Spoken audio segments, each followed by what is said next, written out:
ficar bruto é um problema. De não repetir, já foi dito, e muito bem dito, e de agregar alguma coisa que ajude a se atingir o objetivo previsto para esse encontro. E ontem, quando eu cheguei de Brasília e fui ver minha agenda, e para me preparar para a agenda de hoje, eu exatamente deparei com esse convite desse encontro aqui na FAO. Eu me animei de que bom que a universidade está chamando a sociedade para refletir sobre o que está acontecendo na sociedade, achando que é papel, responsabilidade, função das universidades, sobretudo das universidades públicas, né? É refletir sobre os fatos, sobre a realidade e projetar luz sobre esses fatos para que a sociedade possa fazer a leitura dessa realidade e intervir nela como sujeitos políticos, né? Depois, chegando aqui, encontrei os promotores do evento, não eram professores da USP, né? Embora tivesse a professora doutora, né, que estaria aqui para apresentar sua intervenção. Tinha o professor da PUC, tinha o arquiteto e tinha o jovem ativista do movimento. E eu disse, olha, as coisas não estão bem com os padrões antigos. Nos padrões antigos, discussões em universidade eram iniciativas dos professores, dos departamentos, da própria direção da universidade. Mas, ao mesmo tempo, me animei. Eram 3, 4, 6 jovens profissionais, não são professores, nem da USP, não sei se são de outras universidades, preocupados exatamente em entender essas manifestações de rua, refletir sobre o impacto dessas manifestações de rua e os prováveis desdobramentos que essas manifestações de rua possam produzir. E aqui eu quero agradecer exatamente a esses 6 jovens profissionais. Dan, que é músico, ator e compositor. Fabiana Duarte, que é psicanalista. Que é Fábio Andrade, que é advogado. Mariana Paula, que é psicóloga. Michael Chauí do Vale, arquiteto e urbanista. E Vinícius Corrêa Mariano, servidor público federal. Portanto, uma diversidade enorme.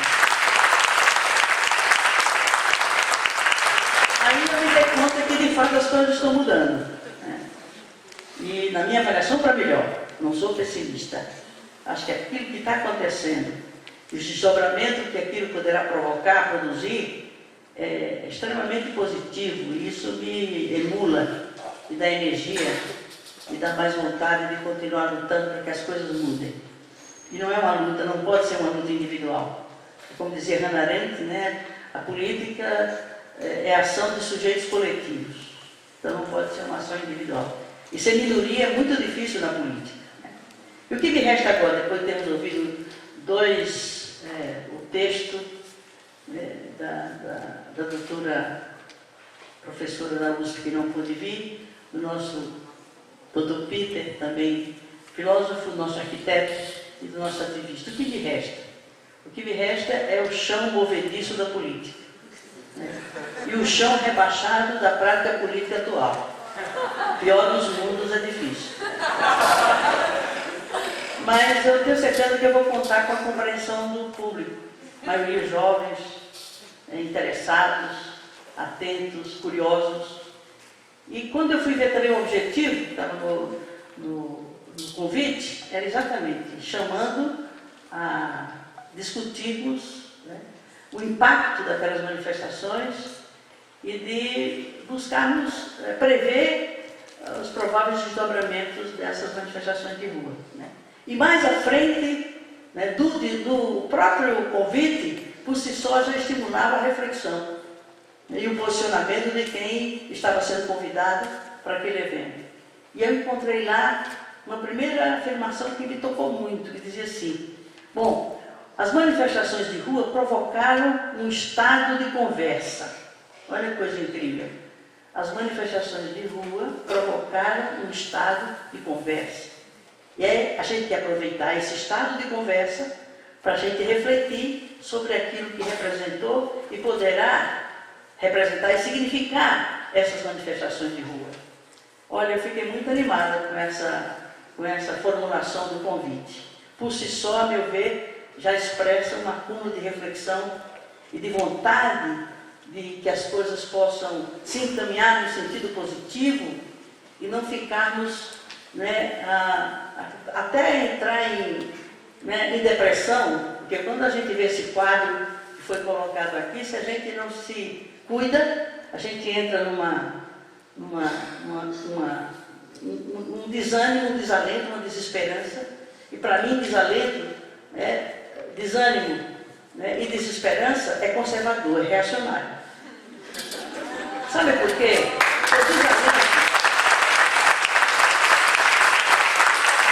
Eu luto comigo mesmo para não entrar nesse clima, porque o ambiente que eu frequento só concorre para isso.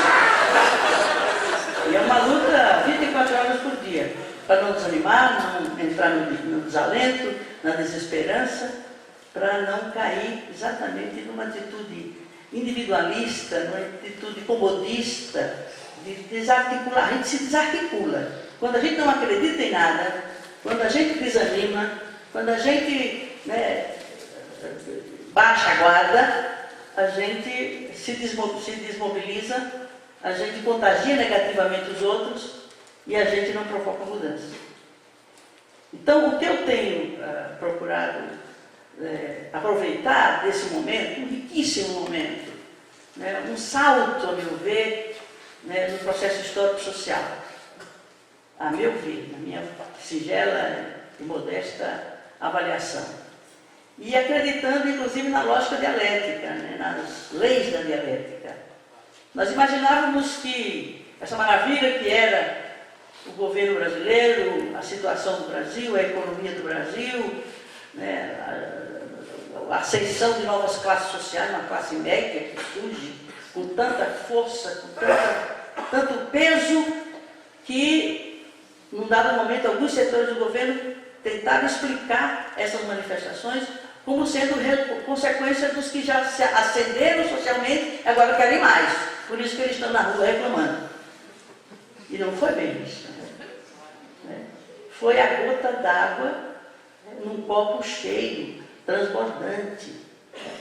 Foi o acúmulo de muita insatisfação, de muito sofrimento, de muita desesperança na sociedade, e que, dentro da lei da dialética, que a quantidade era a qualidade, provocou essa ruptura. De fato, foi uma ruptura que aconteceu no ânimos da coletividade, e que, num dado momento, se expressou numa questão muito singela, muito simples, muito concreta, de fácil compreensão, que era a luta dos jovens, estudantes e da juventude, de uma forma geral, contra o aumento de tarifa. Essa é uma luta que a gente vê no Brasil há muitos anos, há décadas.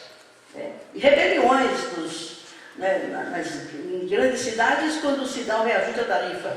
Mas nunca atingiu essa densidade política que aconteceu nos dias de hoje, não só no Brasil, mas em outras partes do mundo. Né? Por exemplo, a gente não pode deixar de linkar esse fenômeno aqui no Brasil ao que aconteceu na África, na Europa, nos Estados Unidos, né, chamadas Primavera Árabe, né, o movimento Indigne-se na Espanha, no próprio Estados Unidos, aquela mobilização, né, que foi uma reação à crise do modelo neoliberal de economia, à crise financeira, à crise do capitalismo e o desencanto e a perda e a total falta de perspectiva da juventude nesse mundo todo. E se expressou aqui no Brasil exatamente por uma motivação que foi uma luta que já vinha de muitos anos e uma luta que se expressou através de um movimento chamado Passe Livre, que foi uma ideia de 24 anos atrás, quando no nosso governo 3 profissionais da área, né, do governo gestaram uma proposta que resolveria estruturalmente o problema do transporte coletivo do ponto de vista da tarifa, questão tarifária.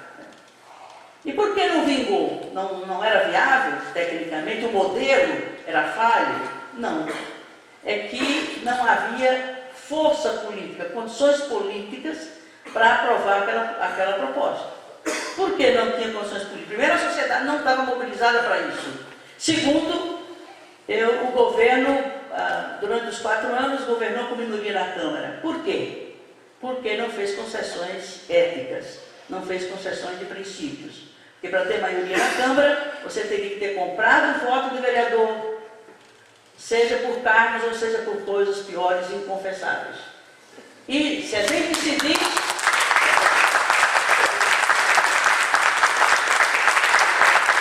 Porque a gente que se diz de esquerda, socialista, embora nem sempre isso saia do discurso, né?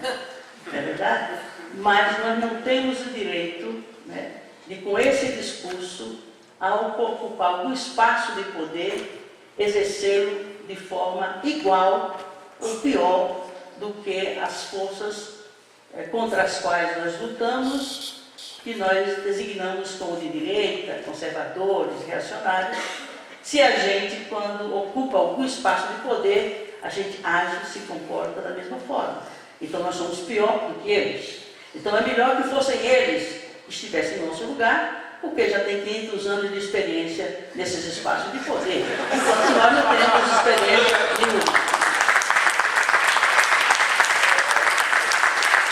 E nós entendemos que o que nos diferenciaria, nós não íamos fazer revolução socialista nenhuma na prefeitura, mesmo sendo a cidade, a terceira maior cidade do mundo, né, o terceiro maior orçamento do país, né, mas as determinações históricas, sociais, econômicas, políticas, culturais, né, eram as mesmas, pelo simples fato de ter sido eleito alguém, né, ou eleita alguém, ou uma força política que se dizia de esquerda e com uma vocação socialista, chegando lá, não é que se tinha condições de fazer a revolução de modo a garantir aquela pauta de lutas que nós tínhamos e que a gente imaginava transformar num programa de governo.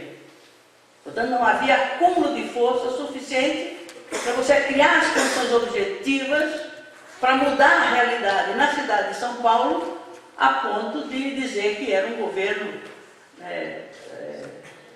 socialista. Não era.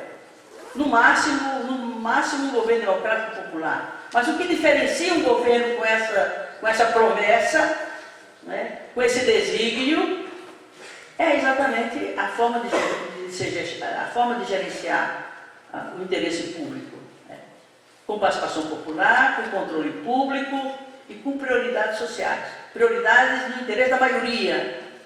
E sempre me irrita muito, e me irritava mais ainda na época, quando após sair do governo, me elogiava por ter sido um governo honesto. Eu digo, isso não é virtude, isso é uma obrigação. Eu não quero ser julgada por ter sido honesta, eu quero ser julgada pelo desempenho do governo. Se for um governo, de fato, né, não é só eficiente e eficaz, a eficácia serve a alguém. E nem sempre a eficácia e a eficiência serve à maioria. Mas é um governo voltado para os interesses da maioria. E para fazer isso, você tem que inverter a lógica da distribuição, da destinação dos recursos próprios da cidade. E aí nos veio a ideia de adotar um princípio constitucional que era o IPTU progressivo. E o momento de a gente aplicar um princípio constitucional, que era a condição de adotar o imposto progressivo, e é um imposto direto, o imposto direto é o imposto mais justo, é o imposto sobre a propriedade. E então nós dissemos, tinha um modelo técnico já construído, né, de forma inteligente, de forma criativa, e sustentado por elementos objetivos que davam garantia de que o modelo funcionaria, que era o modelo da tarifa zero. Mas para isso você tem que ter um fundo público para sustentar os custos do sistema, que até então o sistema era, como ainda é hoje, né, custeado exclusivamente pelo usuário direto, que é o passageiro, que é o usuário do transporte coletivo. não há uma situação mais injusta, porque o transporte coletivo é um bem público, é uma função urbana e é um direito do qual depende o acesso aos outros direitos, que é o direito à mobilidade, o direito a locomover-se na cidade, o direito de ter acesso a outros direitos. E, no entanto, é visto como um bem que o indivíduo arca individualmente com o custo desse serviço. Ele não é dividido, inclusive por aqueles que se beneficiam indiretamente desse serviço, que é quem produz, né, o sistema produtivo na cidade, as empresas, os bancos, né, o comércio, enfim, a atividade de produção da cidade depende do transporte para levar e trazer as pessoas, seja os funcionários, seja os clientes dessas lojas, enfim.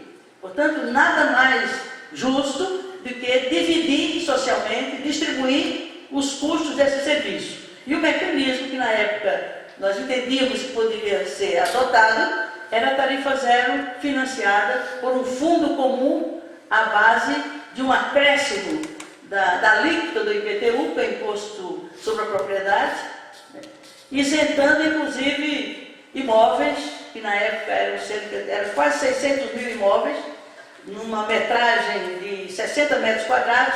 Esses estavam isentos do IPTU no nosso governo, e dessa proposta do IPTU progressivo, esses continuariam isentos.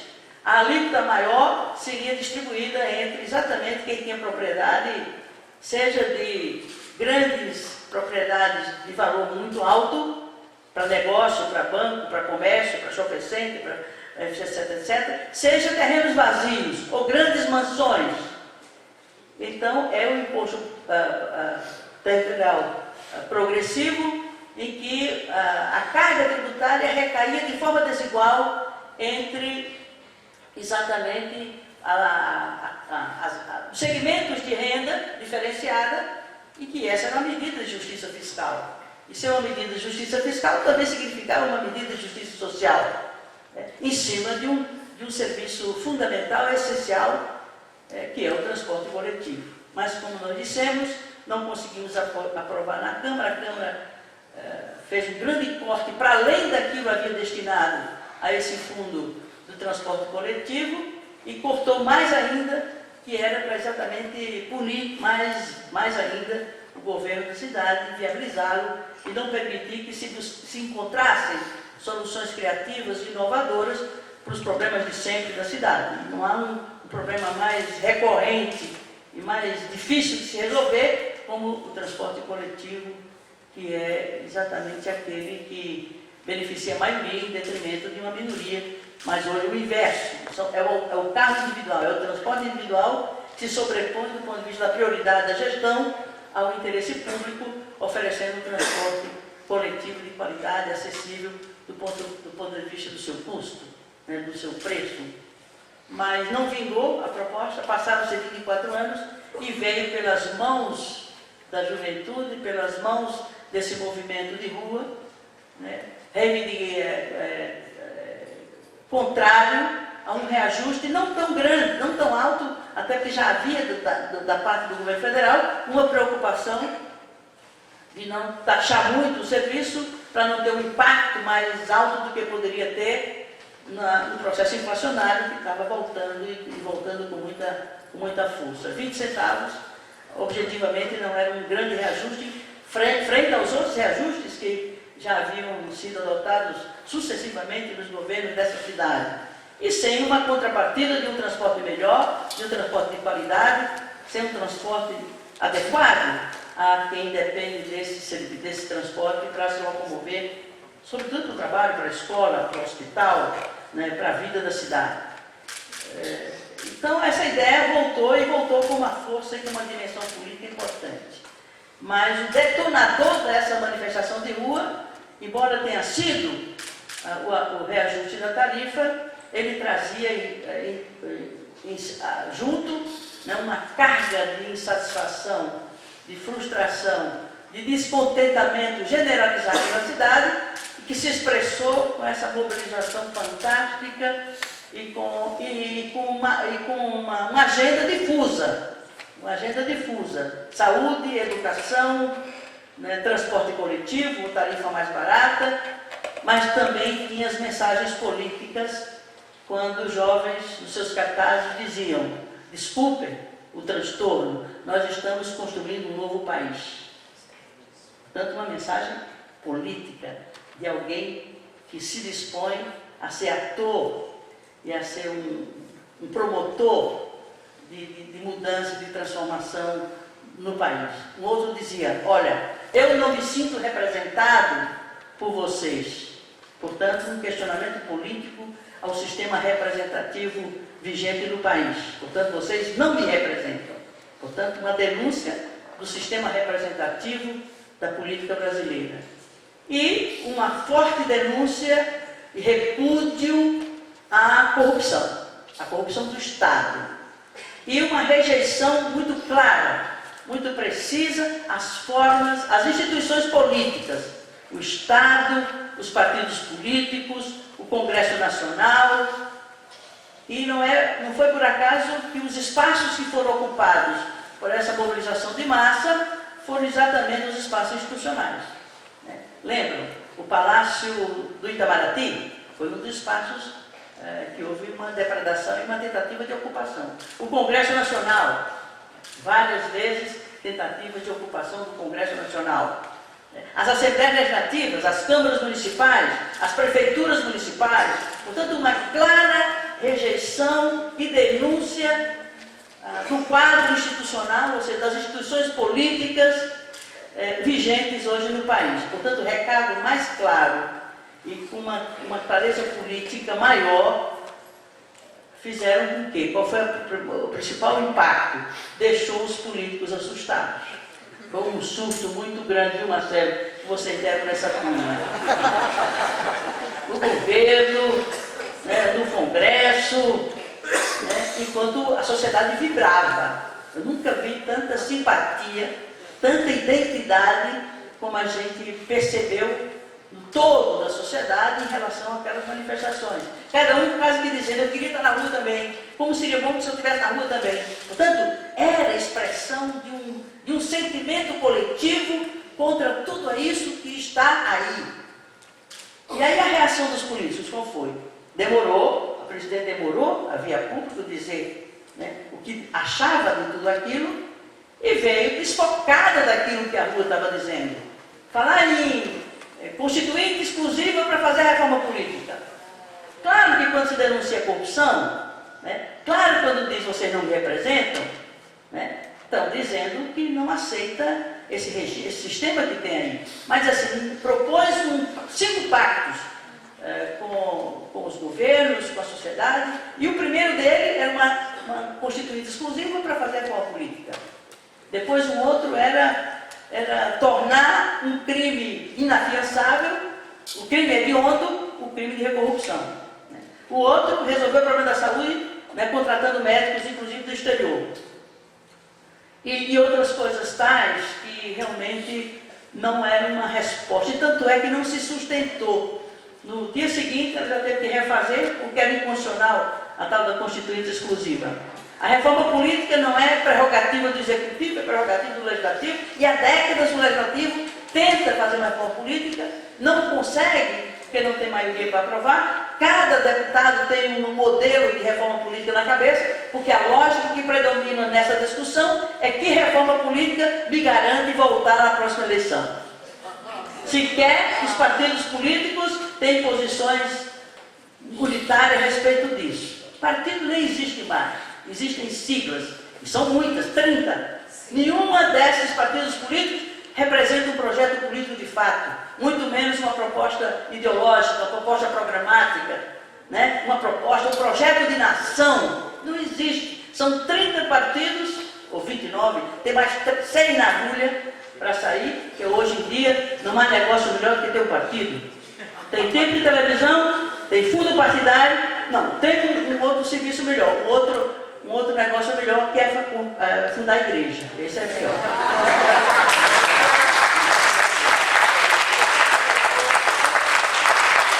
Então, para não dar mais tempo e a gente deixar tempo para o debate, para a reflexão, O que nós temos que fazer agora, para não entrar no pessimismo, do desalento, da desesperança, é a gente buscar saídas para isso. E saídas para isso não é só uma lei, né, de reforma política, uma lei que mexe só na reforma, só no sistema eleitoral. E o Congresso reagiu, é um furor legislativo. Eu nunca vi aquele Congresso votar tanta lei. Buscou nas gavetas tudo que tinha de iniciativa de lei, tem muitas, né? E trabalha até de madrugada para aprovar aquelas leis, que eu não sei se vai valer para muita coisa, né? Mas em todo caso, tem um furor legislativo, criou 3 comissões, ou 3 grupos de trabalho, um no Senado e 2 na Câmara, para fazer a tal da reforma política. Portanto, a reação do poder institucional a essa mobilização de massa não promete que os desdobramentos desse processo sejam no sentido de construir um novo país. Quem constrói um novo país é a sociedade civil organizada, consciente da sua força e determinada a lutar pelas mudanças que precisam acontecer no país. E são muitas. São as reformas estruturais, a própria reforma do Estado brasileiro. A relação, o pacto federativo é desequilibrado, 60% do bolo tributário fica na União, 20 e poucos por cento fica no Estado, 8 ou 10% fica nos municípios. Isso é um desequilíbrio enorme. O poder de legislar, o poder sobre as políticas públicas, definir as políticas públicas, está concentrado na União. E o impacto dessas políticas recai sobre os municípios. E um pouco sobre o Estado, mas é particularmente sobre os municípios. Os municípios são uma instância de poder esvaziada de poder. Historicamente, no Brasil, os municípios nunca tiveram poder. Por quê? Porque é um município onde está um cidadão e a cidadã, onde há uma pressão direta sobre o poder, onde a face do Estado é mais visível, é o prefeito, que a gente flagra, nem que seja andando no seu automóvel nas ruas, ou sabe onde fica a Câmara Municipal e dá para ir lá, forçar a barra e tentar falar com o vereador, ou então atrapalhar uma sessão para poder ver se eles escutam o clamor das ruas. Então, é preciso reverter esse quadro, né, e politizar a política. No Brasil, a política não é mais politizada, precisa politizar a política, democratizar a democracia. Né? A demanda por participação deve significar, como resposta, a regulamentação dos dispositivos da Constituição que estabelece o mecanismo de democracia direta. A democracia representativa está em crise. Por quê? Porque não se exercita a democracia direta, a democracia participativa, que é o exercício regular, de praxe, do plebiscito, do referendo, da iniciativa popular. Então, a luta que se faz é essencialmente política. E por ela passam, evidentemente, as políticas públicas. Porque políticas públicas devem corresponder a direitos sociais, a direitos de cidadania. Por isso, na condição de deputada, desde 2011, que nós apresentamos no Congresso, na Câmara, uma proposta de emenda constitucional tornando o transporte um direito social, incluindo o transporte como direito social no artigo 6º da Constituição. Porque tornado um direito social, assim como a saúde, assim como a educação, assim como a segurança pública e outros direitos, obriga o Estado a criar políticas públicas para atender a esse direito, desde que a sociedade e a cidadania esteja consciente desse direito e reivindique e pressione o Estado para que transforme esse direito em políticas públicas que respondam, que atendam a esses direitos. Então era isso que eu queria trazer como contribuição, mas na esperança de que os vazios da minha fala possam ser supridos pelas intervenções de vocês. Muito obrigado.